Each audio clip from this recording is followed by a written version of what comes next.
Hi everyone, ready for the next review? This is an album that came out 2 years ago, almost 3, and I remember when it came out and it got a lot of criticism, and I'm not so sure it deserved all of it.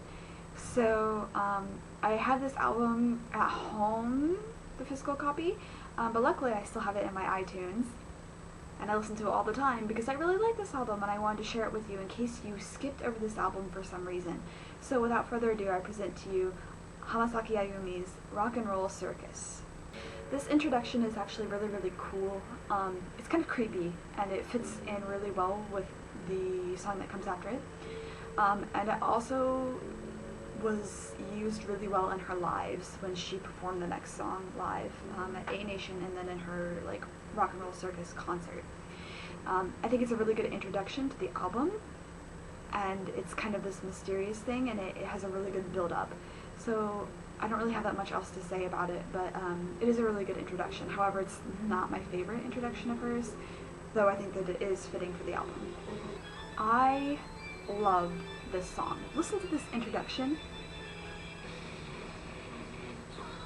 It is such a cool song. I remember when it came out, and they showed just the minute clip from the music video, and I was like, this is so cool. She's done stuff with rock before, but this is really well done. For those of you who don't know, she did a lot of the production for this album in London, and she also shot the music videos for, I think, most of the videos on this album in London or somewhere in that area. And it has this kind of British punk style to it, and this song is the epitome of it, in my opinion. But anyway, her voice in this sounds really good. And I love the instrumentals to this. I love the organ at the beginning and the strings in this. And I love how it's beautiful and calm right now, and then it turns into just this rock, all out. And the thing about rock with Ayumi Hamasaki is she's done it before, especially in her album My Story. But sometimes rock covers up her voice. But this song pairs with her voice really well, in my opinion. And I think it's probably one of her best recent songs. And not only that, but I love the lyrics to this too. This song I actually really like, but I do have a couple complaints about it. First of all, for those of you who have never heard this song before, I suggest that you listen to it. It's a very good song, but it's very dark. It's actually about her going deaf, and it's about the deafness in her left ear. And when she refers to you, she's talking about her left ear. And just knowing that and listening to the lyrics and listening to the mood of this song is really depressing, but it's really good. Okay, but my complaints about this song are that I don't know, the vocals aren't very exciting. And then my main complaint is when it goes to the chorus. Right now in the verses, it has this really cool build-up, and you're oh yeah, this chorus is gonna be awesome. But when it hits the chorus, there's something missing in the instrumental that they took out from the verses, which seems odd to me because the chorus should be the build-up where you're just God, you know, and even the bridge has this rah sound to it, and then the chorus that lightens up, and that's the most depressing part of the song. And the most important part of the song is the chorus. So I don't know why it's like that, but it just, yeah, see, it's lacking something. I don't really know exactly what, but I noticed it in the live too. So I don't know what's up with that, but I wish it would be fixed. But anyway, I really do like this song, despite how depressing it is. I like this song well enough. It's a good ballad, but it's not one of my favorites. The whole Sunrise, Sunset, Love Is All pairing single, I wasn't that impressed with at all, but I have to say I do like Sunrise better than Sunset. However, on the You Were Ballad single, there's an orchestrated version of this, and I like it a lot better because it's not quite as predictable. But yeah, that's my complaint about this song. It's very predictable Ayumi Hamasaki ballad. There's nothing particularly special about it, and her voice isn't that great on it either. And then it brings up a point that a lot of people make about this album, is the continuity. It's hard. word. The continuity of this album is kind of lacking. You start out and it's like rock and roll circus, like there's rock, and then there's a part that's like the circus part, I would argue, which we haven't gotten to yet. Obviously, we're only 4 tracks in, but and then there's all these like random songs in the middle, kind of thrown in there, and I do have to agree that the continuity of this album is not very good. However, the songs are very good on this album. This is probably one of the weakest songs on the album. And this being said, it's not a bad song, so I don't understand why people complain as much as they do about this album. I love this song so much. Okay. So when this song came out, I remember, because I was like, oh yeah, more winter ballads by Ayumi Hamasaki. They never disappoint. They never do. You Were is really good. Ballad is the name of the song. And like the name of the track, Ballad, to me wasn't that exciting. But then they released the Chaku Uta preview of it. The instrumental, if you can't already tell, is so gorgeous. And the lyrics to this, like, I have the translation memorized in my head because I've like heard it so many times and everything, but it's just like, she's talking about, she wakes up and there's like tears in her eyelashes, and she's like telling this guy not to go, don't leave me, and then in the chorus she's like, the sunset is beautiful and gentle just like you, and this time it's not a dream, don't go, don't leave me, and oh my gosh, it is so sad, and the bridge, I'm just gonna fast forward so you can hear it.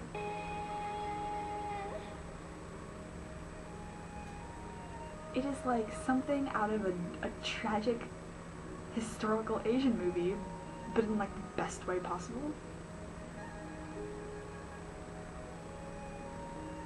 And then listen to this build up here, this is so gorgeous.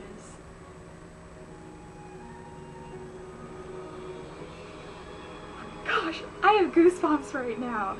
I wish I could like show you, but anyway, this song is beautiful and her voice in this is gorgeous too. And it's definitely one of my favorite Ayumi Hamasaki songs of all time. I remember when it came out and I was like, I have to have this single. Like, I'm not waiting for the album to come out, I'm getting the single. I did. And I'm glad I did because it has the Sunset orchestrated version and the instrumental of this. Sometimes I just sit and listen to it over and over without her singing. It's just like the backup vocals and the instrumental. It's so pretty. And even this right here is so beautiful. And the strings here have this dissonance sound to it, like, oh no, something bad's about to happen, and it's just like the most, I love this song, okay, I'm sorry, I'll stop talking about it. Just a warning about this song, if you ever listen to it with headphones in, you're only going to hear sound out of this ear at first, which is a really interesting sensation, and then when it goes to the da-na-na-na-na, it comes into the left ear, which really bothers me when I listen to it, but I really like this song, and it's too short, for sure. And I think it's one of the best songs on the album, to be honest. And it's really like one of her more underrated songs for some reason. I don't really understand why, because I really like it. Her voice in this sounds really good too. And it's kind of a more simple song, but it fits with the theme of the album really well. It's like a mid-tempo rock song that this album desperately needed more of, in my opinion. Yeah, I really like this song. I don't know, I like the lyrics to it as well, but I'm really surprised she hasn't performed this live yet, because it just seems, there's like a fuzzy that just flew in my face. But yeah, I'm really surprised she hasn't performed this live yet, because I think it fits with her voice really well, and it would be a really cool song for her to just sit and sing, but she hasn't done it yet, so. Anyway, I really like this song and I feel like it's underrated, and it has a really good flow to it as well. So if you do pick up this album, make sure you get this song a good listen. Preferably not with headphones in, unless that kind of thing doesn't bother you. This is a really interesting interlude track in my opinion. It has this like really regal sound to it, but it also still fits with the rock and roll dramatic circus. Yeah, add the word dramatic into the title of the album. I was trying to say it's dramatic, but it's like still kind of with that rock and roll feel to it. And I think it fits well with like the London vibe that this album has. And it also is a really good transition out of the more rock songs into what is more of the circus half of the album. It's like rock and roll plus circus rock and roll circus. It's not like rock and roll circus. I would have to argue that this is one of Ayumi Hamasaki's best songs. The instrumentals, like, okay, I've noticed she has this pattern of every album releasing a song that has this kind of like West Asia, like Middle Eastern themed instrumental to it. And this is one of them. This is the obligation one for each album. This song, I remember when it came out, I was like, wow. And the music video too. I'll talk about that another time. But the lyrics to it are so good, and they're very Ayumi.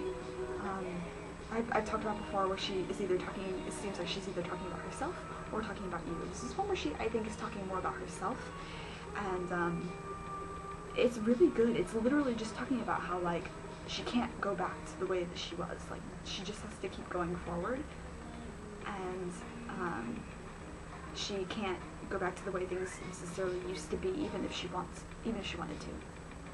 And she's kind of like talking to somebody else about it.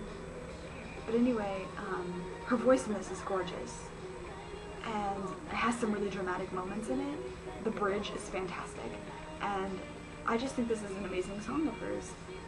I would say, oh, it's so hard to choose, because there are a lot of songs on this album I really, really like. But I think this is probably my favorite song on the album. I think it's the deepest lyrically, definitely.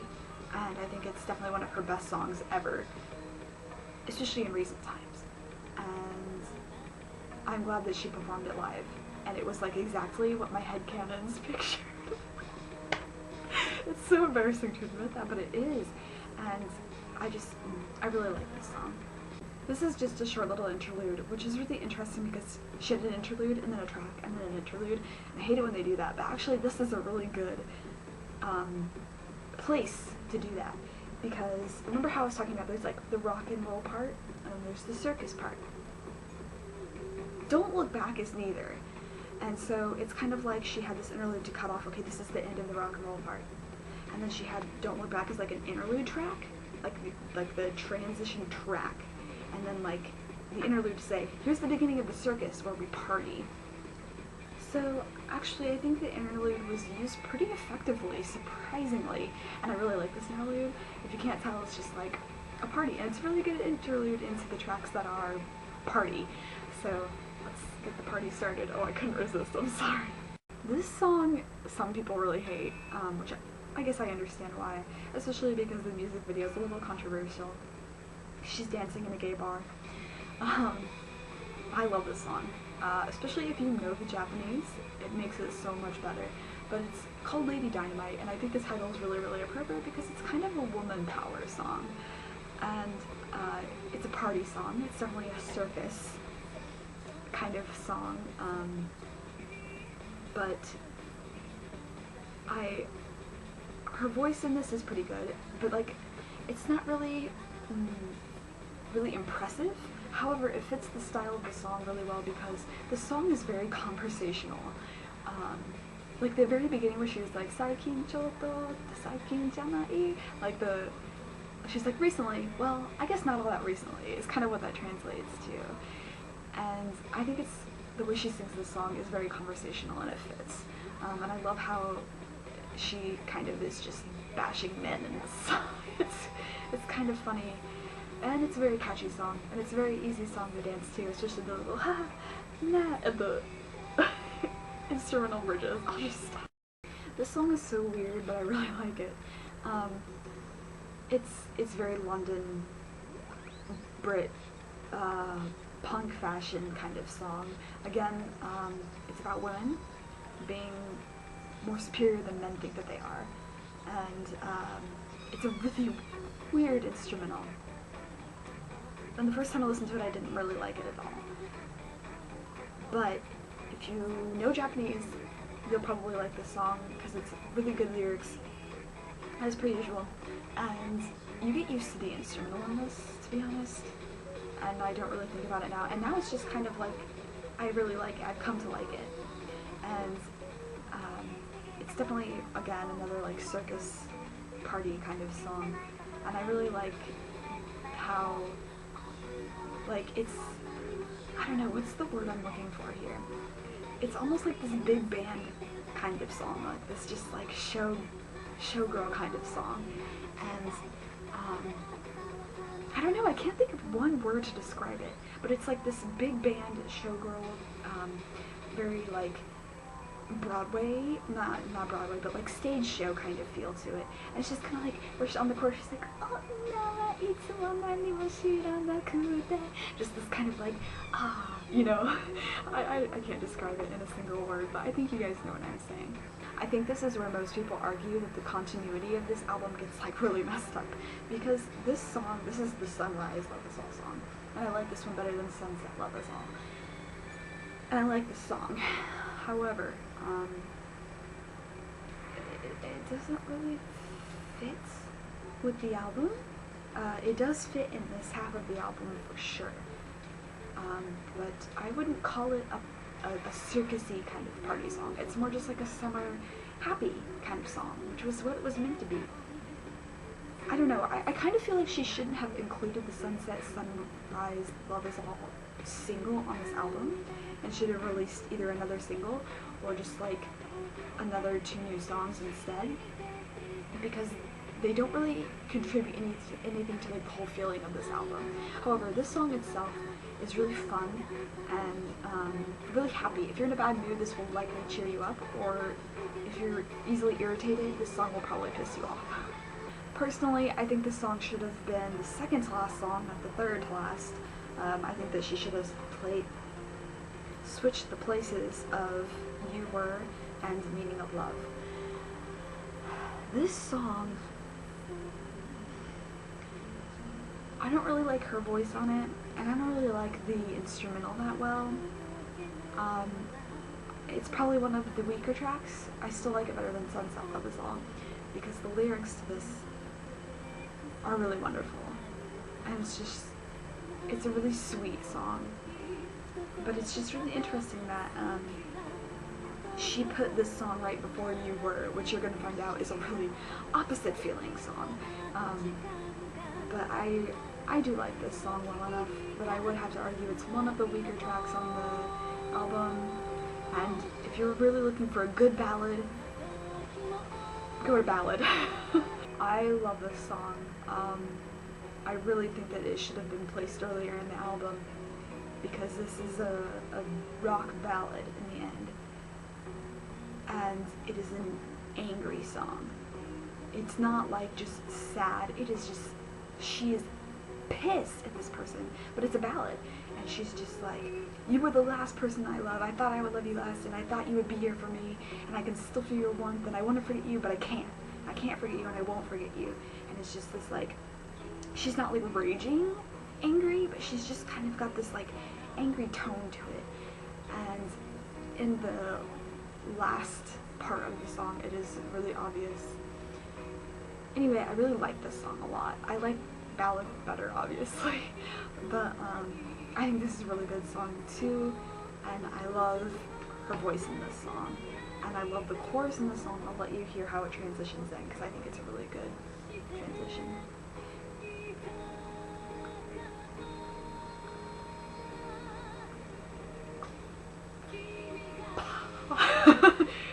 It's such a good transition, and I definitely think it belongs in the rock part of the album, but that's just how it is, I guess.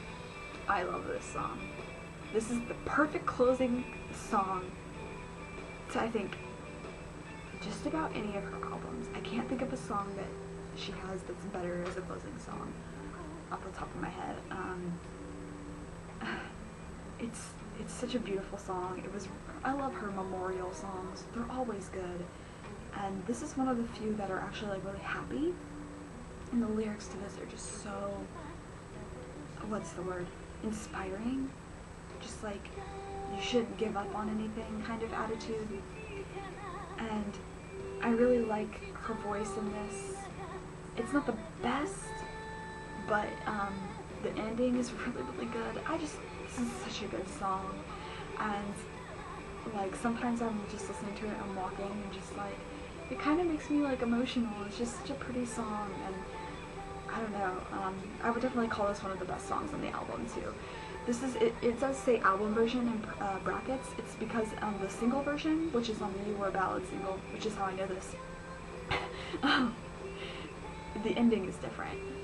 This one fades out and has a little special ending, which I really like, and it fits really well, and it makes the end of the album just like so perfect and complete, and I really like this song. Overall, I think this album is really, really good, but there are some problems with it, the continuity of it, and some tracks just don't fit. And a lot of people argue, oh, I don't like this album because it's rock. A lot of it's rock, and it covers up her voice, and it's just not very good. It doesn't fit her. I like Ayumi with J-pop better, and I do too, actually. I like her with dance and J-pop a lot better. However, those same people are usually the people who are like, I loved My Story. Oh, My Story is so good. My Story was a rock album. More than this. Almost every track on My Story is a rock song. How can you not like this one? Like, I don't understand. I really don't get it. Because this one, I mean, like, yeah, the lyrics and some of the songs in My Story has some pretty tough stuff. But this album has a lot of good tracks, and it has just a few tracks that are out of place. But none of the tracks are just like, ew. And some of the tracks on My Story, I would argue, are a little bit on the ew side. So I don't understand why people hate this, give this album so much hate, because it doesn't deserve it. But I do understand the complaint about continuity, because I agree. And when I listen to this album, I actually have a special playlist where I rearrange the songs into a better arrangement, so it's easier to listen to, and maybe that's why I like it more, I don't know. But anyway, I don't have the physical copy on me right now, but the inside artwork is really awesome, and this last song, the lyrics are handwritten, which is really, really cool, but her handwriting is kind of hard to read. Anyway, so, without further ado, I shall close this album review by saying that this album is very good. However, if you prefer the Ayumi of J-pop, I would give this album a listen, and if you don't like it, then just move on to something like Love Songs, or, you know, Duty, Love Appears, or however you say that album's name, because it's more J-pop-y. However, if you're into like the J-rock kind of feel, but you're not like a heavy J-rock person, like, I don't know, you like Gact, but you don't like During Grey, you would probably like this album. So, without further ado, I shall close this review, and if you have any suggestions for what I should do next-ish, I say next-ish because I already have the next 2 album reviews planned, and then somebody requested Amuro Namie, but I don't listen to her, so if you could request a specific album, that would help me out lots. Or if you have another request, please just let me know. It doesn't have to be something I've ever reviewed before. It can be whatever. So, yeah, that's all I have to say, and I hope you all have a fantastic week. And a great December. I'll see you later.